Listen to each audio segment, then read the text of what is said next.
พิธีแม่นได้จัดขึ้นในวันที่30ตุลา2025ที่โรงงานแปรรูปกาแฟจากหมากแดงเป็นหมากสำเร็จรูปพร้อมส่งออกที่บริษัทสมไส้เจริญส่งเสริมการเกษตรจำกัดผู้เดียวบ้านกองตูนเมืองปากสงแขวงจำปาสักโดยการเป็นประธานของทานสมไส้ลุ่นถาปัญญาประธานบริษัทสมไส้เจริญส่งเสริมการเกษตรจำกัดผู้เดียวมีทานคำขอดหมื่นหลวงประธานคณะกรรมการปกครองเมืองปากสง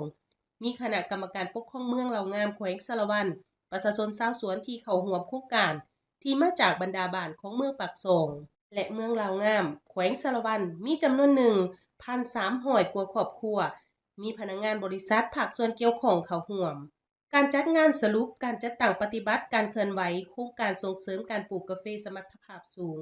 คุณภาพดีติดพันกับตลาดที่มั่นคงศกปี2024ซึ่งแม่นวาระครบรอบ 4 ปีได้รับฟังการรายงานโดยสังเขปของบริษัท โดยมีผลสำเร็จการปฏิบัติการเคลื่อนไหวโครงการส่งเสริมการปลูกกาแฟ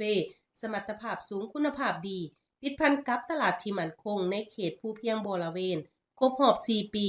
ซึ่งมีเนื้อที่ทั้งหมด 1,251 เฮกตาร์ 1,007 ครอบครัว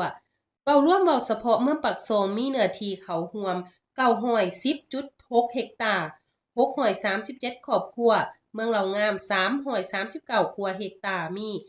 367 ครอบครัวปีที่1เริ่มแต่เดือนสิงหา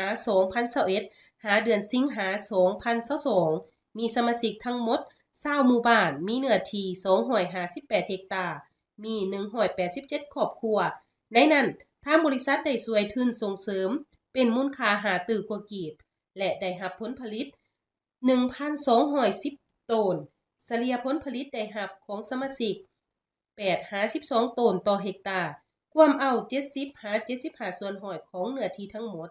ปีที่ 4 นับแต่เดือนสิงหา2024หาสิงหา2025มีสมาชิกทั้งหมด38บ้านมีเนื้อที่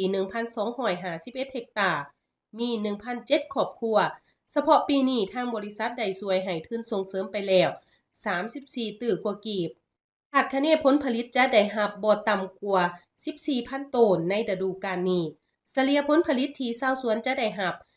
15-18 ต้นต่อเฮกตาร์ในนั้นกวมเอา70ส่วนร้อยของเนื้อที่ทั้งหมดนอกจากนี้ยังมีพี่น้องชาวสวนกาแฟ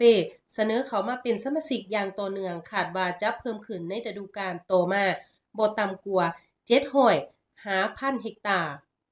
สำหรับเป้าหมายสูงสุดของโครงการในแผนพัฒนา5 ปี2021หา